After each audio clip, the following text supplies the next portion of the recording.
हर व्यक्ति की अपनी एक दिनचर्या होनी चाहिए। ऐसा नहीं कि आज हम 4 बजे उठे, कल 7 बजे उठे, पर फिर मन को आप कंट्रोल नहीं कर पाएंगे। मन के लिए एक दिनचर्या होनी चाहिए कि हमको 10 बजे सोना है, चार जाना बजे है। तो फिर 4 से 4:15 नहीं होना चाहिए। 4 बजे उठ जाना, ऐसा नियम बना ले। और उठ करके हमको थोड़ी देर नाम जप करना है, थोड़ी देर हमें वाणी जी का गायन करना है, थोड़ी देर हमें ध्यान, एक अपनी दिनचर्या। फिर हम अपने संसार के कार्य के नियम के कार्य हैं, उनको भी करते हुए भगवान को समर्पित करें। जैसे जो पद में है, जो आपको राष्ट्र सेवा मिली है, जो आपको समाज सेवा के पद मिले हैं, या आपको जो घर की सेवा के कार्य मिले हैं, उनमें बहुत धर्म पूर्वक आचरण होना चाहिए। अगर आप अधर्म आचरण करते हैं, अपने पद का दुरुपयोग करते हैं, तो आप सुबह जग करके थोड़ा माला चला लीजिए, फिर भी आपका कल्याण नहीं होगा, क्योंकि आप अपने पद का, अपने सेवा का दुरुपयोग कर रहे हैं। जैसे हम जानते हैं कि अधर्माचरण है, ये अधर्मी है, हमें पता है दोषी है, और वो हमको कुछ धन दे देता है, और हम उसको मुक्त करवाने की बात सोचते हैं, और जो निर्दोष है उसको फंसा देते हैं। अब तुम चाहे जितना माला चलाने की कोशिश करो या दान पुण्य करो, वो तुम्हारा अधर्म आचरण, वो अधर्म का धन तुम्हें सतमार्ग में नहीं जाने देगा। नियम लेना चाहिए कि जिस पद में है, जिस धर्म में है, जिस कर्तव्य में है, चाहे कुछ भी हो जाए, हम अपने कर्तव्य से विमुख नहीं होंगे। जितना जप महान है, उतना ही कर्तव्य महान है। दोनों बातें समझना है। माला फेरा और इसके बाद बेईमानी, अधर्माचरण, इनका कोई नियम नहीं है कि हमें कैसे चलना है, तो वो माला काम नहीं कर पाएगा, क्योंकि उसका तभी सत्य भाव माना जाएगा माला जपला जब धर्माचरण है। धर्माचरण नियम से। बोले वो बड़े कट्टर नियम वाले हैं, उनको घूस नहीं, आप उनको भयभीत करके नहीं काम करवा सकते, प्रलोभन में काम नहीं करा सकते। ये हमारी गृहस्थी है ना, तो गृहस्थी के पालन के लिए धन चाहिए, और धन के लिए हम धर्म को आगे रखें, धन को नहीं। धर्म को, हमारा कर्तव्य क्या, प्रायः जैसे पूज्य बाबा ने कहा, आज हमारे देश में बहुत दुर्दशा हो रही है। दुर्दशा हो रही, क्यों? क्योंकि सब अपनी जगह से गलत हो रहे हैं। अगर अपनी जगह हम ठीक रहे तो हमारी दुर्दशा नहीं होगी। हमारा भजन कम होगा, लेकिन हम धर्म से चल रहे हैं तो हम विजयी होंगे। हम भगवान को प्रसन्न कर सकते हैं, क्योंकि हमें जो कार्य मिला है वो भगवान का ही कार्य, सृष्टि भगवान का कार्य। जैसे नए बच्चे कुछ वकालत पढ़ रहे थे, तो यहाँ आके प्रश्न किया था कि हम जानते हैं कि वो दोषी नहीं है, हम जानते हैं कि वो दोषी है, पर दोषी हमें पैसा दे रहा है, तो हम वकालत पढ़ी इसीलिए, हम उसको जिताएंगे, तो क्या कोई पाप है? तो उनका खुला पाप है। बोले नहीं, हमारी कोई ऐसा कंपनी दो, ऐसा कुछ बोले कि हमारी कंपनी को ये सिखाया जाता है, तो हमको तो ये करना ही होगा, अगर नहीं करेंगे तो हमारी वकालत का मतलब क्या रहा? तो नहीं, वकालत का मतलब अधर्मी को मुक्त करवाना नहीं है वकालत। फिर हमने तर्क रखा कि जैसे आपकी बहन के साथ कोई गलत व्यवहार करे, आपको पता है, और वो आपको 10 लाख रुपया घूस दे, तो क्या आप उसका पक्ष लेंगे? नहीं, तो फिर दूसरी बहन के साथ किया है। अब यहां विचार करना है ना, अपने भाई का अगर कत्ल किए हो, मुझे पता हो कि ये दोषी है, तो क्या हम पैसे से उसको मुक्त करने देंगे?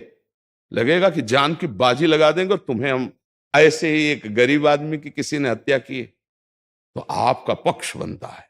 पर यह ज्ञान कहां मिलेगा? बिना अध्यात्म के ये ज्ञान तो मिलेगा नहीं। ज्ञान तो इस बात का मिला कि कैसे पैसा कमाया जाए। अच्छा, वो पैसा यदि अधर्म से आया है तो आपकी दुर्दशा कर देगा, आपकी बुद्धि भ्रष्ट कर देगा। तो जो बाबा कह रहे हैं कि आज हमारे समाज की बड़ी दुर्दशा हो रही, उसका कारण यही है कि हमें अध्यात्म का ज्ञान नहीं, हमें धर्म का ज्ञान नहीं, और बड़ी बड़ी गलतियां हो जाती है। बिल्कुल पता है आदमी निर्दोष है, और हम धन के प्रभाव से उसको दंड दे देते हैं। वो दंडा भगवान जब आपको पलट कर देंगे तो आप सह नहीं पाओगे, उसका परिणाम बहुत बुरा होता है।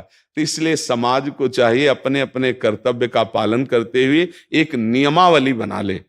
जैसे कुछ दुकानों का नियम होता है कि वहां फिक्स रेट होता है, नहीं होता? वहां ये नहीं चलेगा कि कसम से कहते हैं कि तुम्हें हम अपना जान करके कि 100 रुपया मीटर ये मिला है, हम बिल्कुल मुनाफा नहीं ले रहे। नहीं, झूठ क्यों बोल रहे हो? दुकान खोले हो मुनाफा के लिए, झूठ क्यों बोल रहे हो? नहीं लेंगे मुनाफा, हम जितने का लाए हैं उससे मुनाफा लेंगे, पर 120 रुपया मीटर देंगे, कपड़ा बढ़िया है, नाप फिट है, इससे नीचे नहीं उतरेंगे, हमें सफाई देने की जरूरत नहीं है कि हम कसम खाते हैं या ऐसा। हम जानते हो ये बिजली है, दुकान है, नौकर लगे हैं, तो इसका मुनाफा लेने के लिए दुकान खोलें, कोई दान करने के लिए तो नहीं। तो सबको पता है मुनाफा लेगा, लेकिन एक फिक्स दाम, उसे 10-20 रुपया का मुनाफा लेकर के हम उसको बेच रहे हैं। लेकिन झूठ क्यों बोले? बोले झूठ के बिना धंधा नहीं चलता। नहीं, ऐसा नहीं है।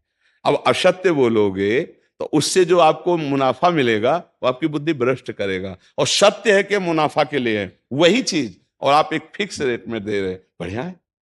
अब अगर आप कोई मिलावट करके भोजन सामग्री दे रहे हैं, आपको पता है, तो जो खाने वाले के हृदय में बैठे हुए भगवान है वो तुम्हारे जीवन में मिलावट कर देंगे, तुम्हारा जीवन महान दुखमय हो जाएगा।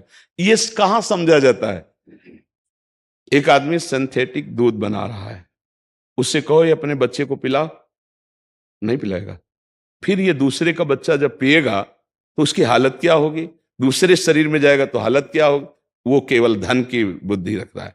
एक आदमी घी में केमिकल मिला रहा है, एक ऐसे अभक्ष्य पदार्थ मिला है, वो स्वयं नहीं खाएगा, लेकिन वो होटलों में भेजा जाएगा, हजारों लाखों लोग खाएंगे, बीमारी बढ़ेगी, उसको रुपया से मतलब है।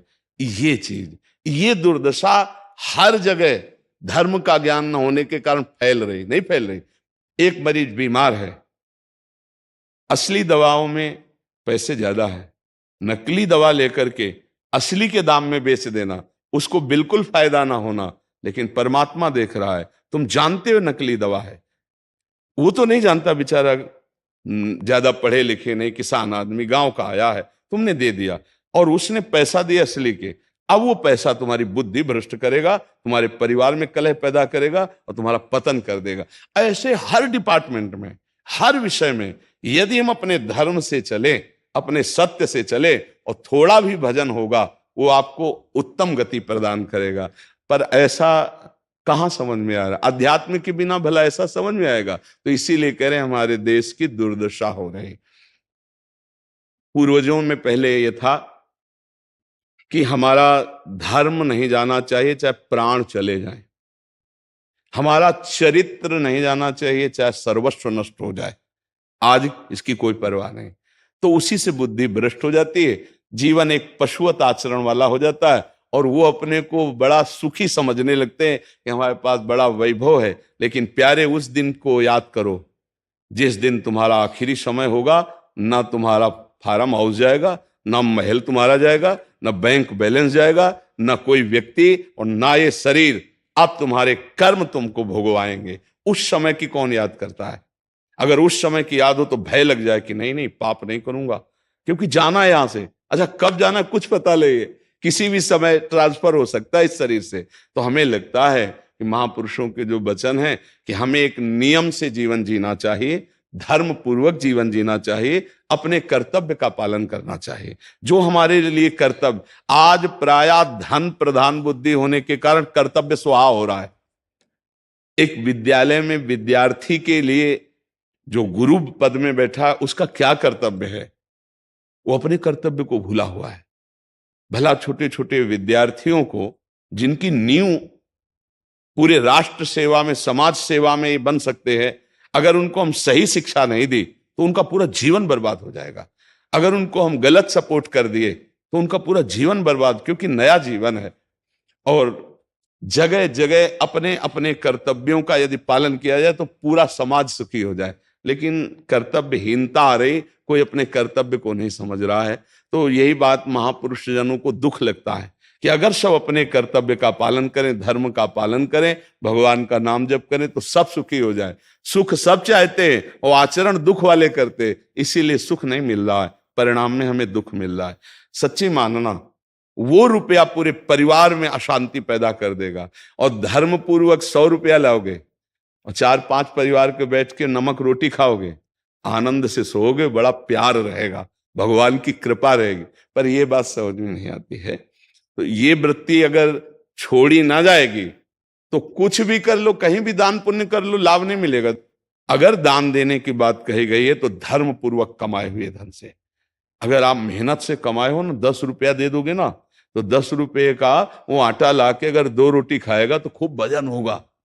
वो आप 1 लाख रुपया बेईमानी कर रख दोगे ना, तो बैठे बैठे वो गंदा ही सोचेगा, भजन नहीं होगा।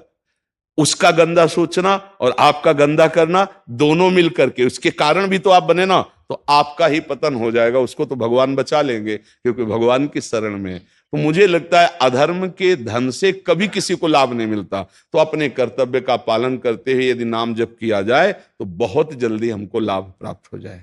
बहुत सुंदर, मतलब ये चर्चा होती है, अगर आप लोग इसको धारण कर लें तो निहाल हो जाएंगे। सच्ची कह रहे, ये जो बातें हैं ये बहुत सुंदर जीवन को पुष्ट करने वाली हैं, पर आप धारण कर लें तो बात है। नहीं नहीं तो जैसे लाभ दिखाई दे रहा 50,000, तो ये बातें भूल जाओगे, ये बातें अच्छी नहीं लगेंगी। हे यार, बहुत बढ़िया काम घर में आएगा, पर हमारी ये बात ध्यान रखना, वो 50,000 घर में अशांति पैदा कर देगा। सच्ची मानना, आप धर्म से चलना, धर्म से चलोगे तो भगवान तुम्हारी रक्षा में रहेंगे। अधर्माचरण, देखो कैसी कैसी घटनाएं होती हैं। बढ़िया कार है, फिल्मी गाना लगाए चल रहे हैं, और वो एक्सीडेंट हुआ, आग लग गई, बाहर निकल ही नहीं पाए, वो अंदर ही जल गए। क्या हुआ? ये करोड़ों रुपए की कार भूंज दिया तुमको अंदर ही बैठाल के, धू धू करके आग लग गई, अंदर जल। ऐसे जलना चाहते हो, या भगवान के आनंद में चिंतन करके शरीर छोटे हो फिर दाह संस्कार हो ऐसे कि सब लोग भगवान के नाम का कीर्तन करते ही जा रहे, फिर आपका अंतिम संस्कार वहां जीवित जल गए? क्या हो सकता है? एक एक पल तुम्हारे कर्म का हिसाब होगा, एक एक सेकंड का। ऐसे कर्म करो कि हमारा अच्छा हिसाब हो, बुरा हिसाब। ये मत समझो कोई देख नहीं रहा, वो देख रहा है जिसको हिसाब कर रहा है, वो देख रहा है। उसके लिए कोई वकील या किसी सबूत की जरूरत नहीं होती, वो सर्वांतर्यामी आपके अंदर बैठे ही देख रहा है। तो सदैव जैसे सत्संग सुन रहे हैं, तो अगर हाथ जोड़ के प्रार्थना है, थोड़ी भी बात मान लोगे तो आप सच्चे सुख के मार्ग में चलने लगोगे।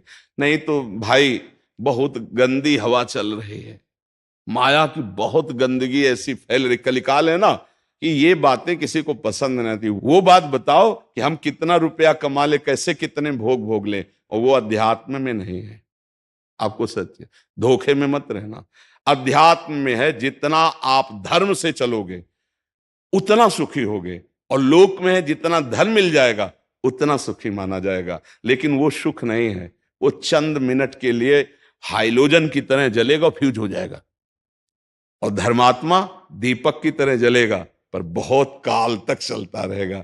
इन बातों का चिंतन कीजिए, खूब नाम जप कीजिए, और भगवान के भरोसे रहिए, गंदे आचरण मत कीजिए।